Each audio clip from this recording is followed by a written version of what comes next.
6:45.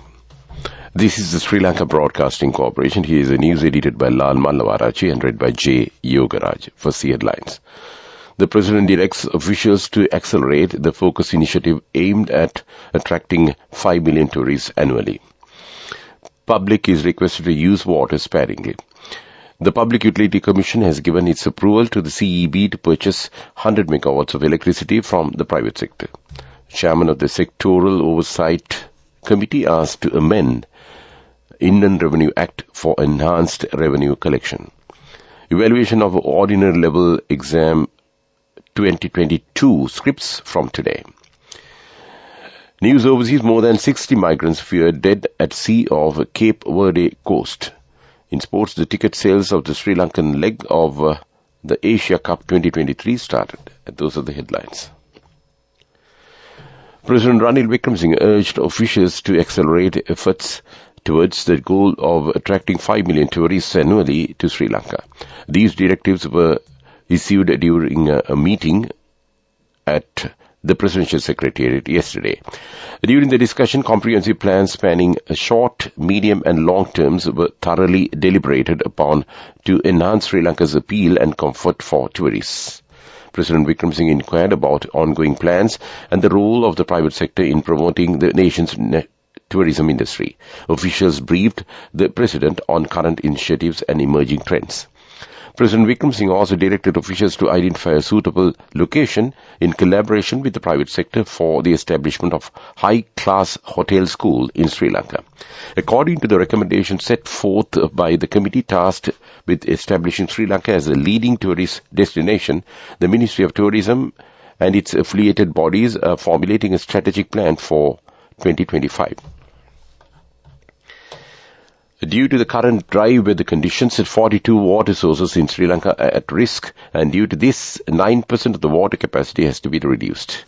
Water Supply and Drainage Board Deputy General Manager Anuja Kaluarachi told media that there are 344 water supply projects and 267 water sources. She also mentioned that 42 sources from those are at risk and said that 54,580 water connections are at risk. Attending a press conference held at the Estate Infrastructure Development Ministry yesterday, she added that 4 water sources are at risk in Hambantota district and 4 sources are also at risk in Kurunegala district. She revealed that the water sources in the districts of Bandarawala, Monaragala, Kandy, Ampara, Anuradhapura, Mathura, Ratnapura and Kaluthura are also at risk. She mentioned that the Met Department has said that the existing dry weather condition will end in the middle of October and there is no severe crisis in the supply of drinking water to Colombo and Gampa districts. This news comes to you from Sri Lanka Broadcasting Corporation. Sri Lanka Insurance, like a father, like a mother.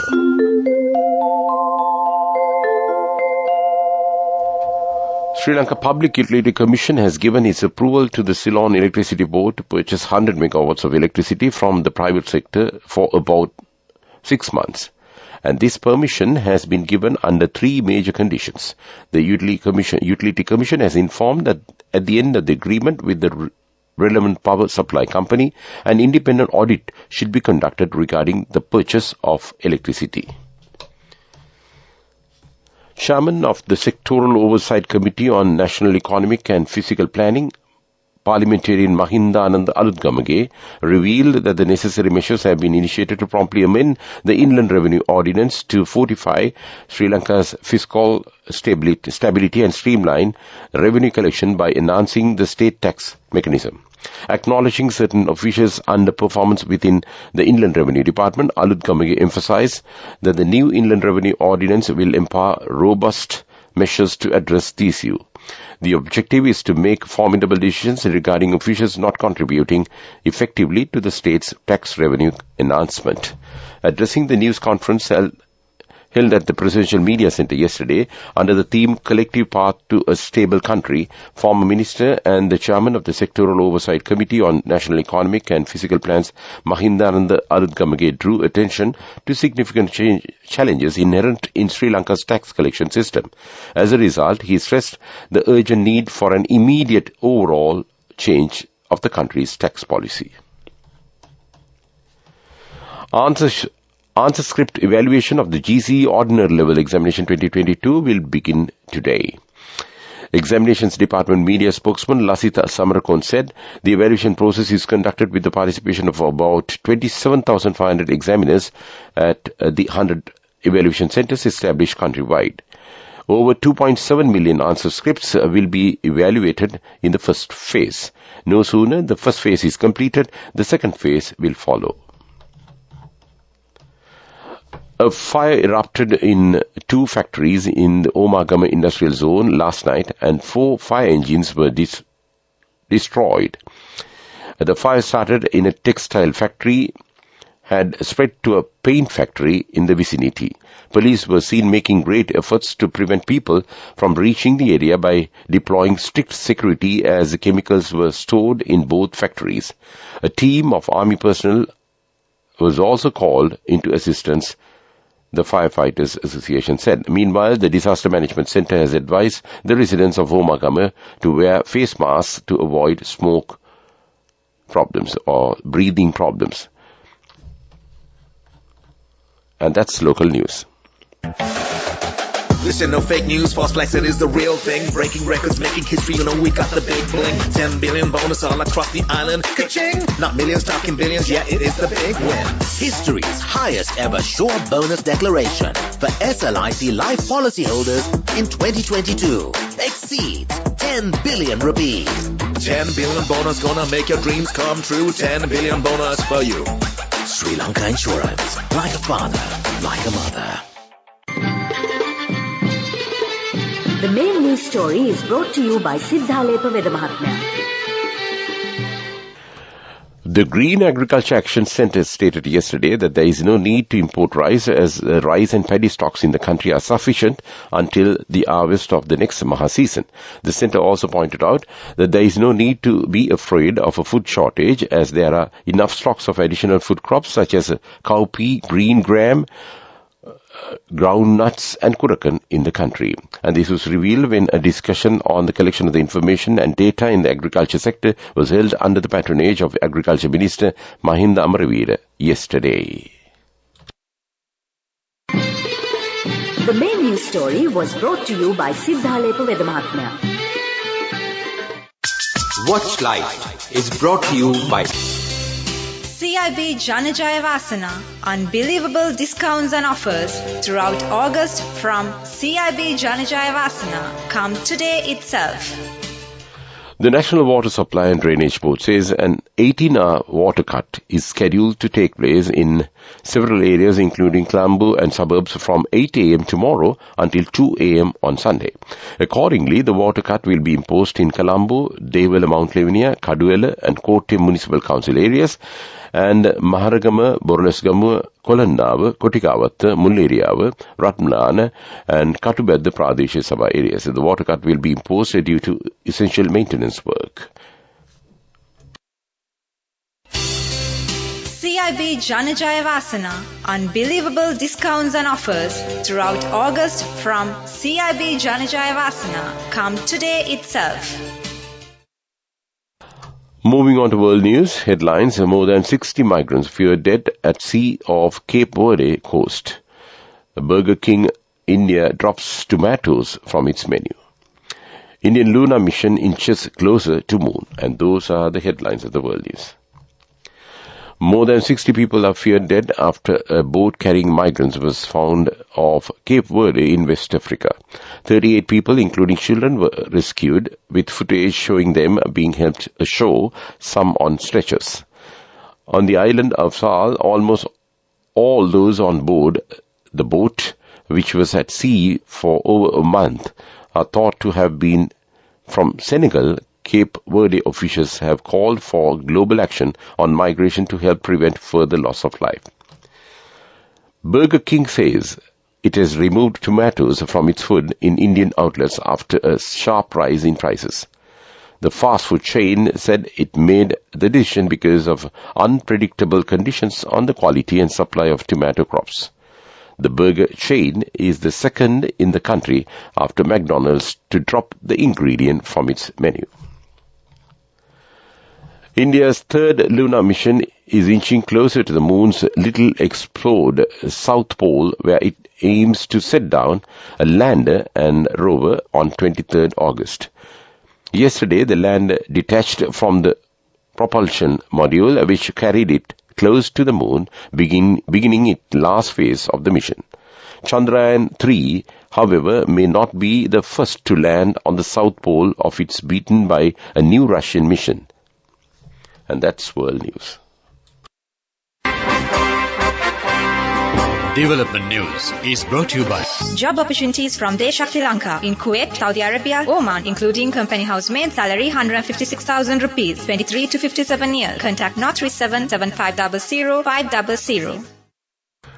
Sri Lanka plans to transform the northeastern districts of Mannar into an energy hub, with an intercity express train service between Talemannar and Colombo also to commence from September 15, President Ranil Wickremesinghe said.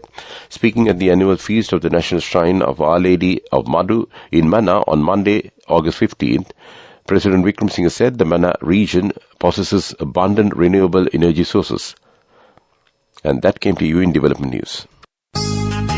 Job opportunities for women from Deshakti Lanka in Saudi Arabia, Kuwait and Oman. Company housemaids, caretakers and home cooks in Saudi Arabia for ages 23 to 57 years. Salaries starting from 156,000 rupees. Interviews are now on with foreign agents. You can now travel overseas free of charge. Branches: Colombo, Kurunegala, Anuradhapura and Matara. Contact number 037 7500 500. Deshakti Lanka Foreign Development Agency. Moving on to sports, the first phase of the ticket sales of the Sri Lankan leg of the Asia Cup 2023 hosted by the Pakistan Cricket Board opened from last noon. Tickets are now available via websites. The second phase of the ticket sales for the Sri Lankan leg commenced at 7 p.m. Sri Lankan time yesterday. A total of 9 matches, including the final, will be played in Sri Lanka. Go ekak tiyana youth eකට life එකේ change එකට නියමෙට set වෙන්න ඇස් වහගෙන දැකපු ගින හැබැ කරන්න youth එකට නියමෙට set වෙන friendship එක මෙන්න the all new NSB Ithru Mithru account. NSB IM, a plan for your dream. Business News, sponsored by National Savings Bank, the safest place for your money. Sri Lanka's rupee closed at 322 rupees to the US dollar yesterday after closing on Wednesday's close at 321 rupees and 50 cents to the US dollar, dealers said. A bond maturing on 1st July 2025 closed up at 12.85 yesterday, up from Wednesday's 12.80%. And that came to you in Business News. Business News, sponsored by National Savings Bank, the safest place for your money. Go ekak tiyana youth eකට life එකේ change එකට නියමෙට set වෙන්න ඇස් වහගෙන දැකපු ගින හැබැ කරන්න youth එකට නියමෙට set වෙන friendship එක මෙන්න The all new NSB Ithru Mithru account. NSB IM, a plan for your dream. Moving on to economic news, the Securities and Exchange Commission of Sri Lanka and Colombo Stock Exchange successfully conducted another investor forum in Negombo at Jetwing Blue Hotel recently. The forum was organized with the objective of raising awareness of the importance of investor education and investor protection. The forum attracted approximately 130 participants, including the professionals and business communities in the region. Weather report. The Met Department says except for a few showers in the western and Sabarkama provinces and in Galle and Matara districts, mainly fair weather will prevail elsewhere over the island.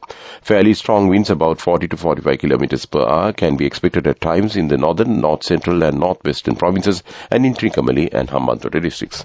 And that was the weather report. To wind up this news broadcast, let's look at the main points once again. Directs officials to accelerate the focused initiative aimed at attracting 5 million tourists annually. Public is requested to use water sparingly. The Public Utility Commission has given its approval to the CEB to purchase 100 megawatts of electricity from the private sector. Chairman of the Sectoral Oversight Committee asked to amend Inland Revenue Act for enhanced revenue collection. Evaluation of Ordinary Level 2022 answer scripts from today. And with that, we conclude this morning news podcast of Sri Lanka Broadcasting Corporation.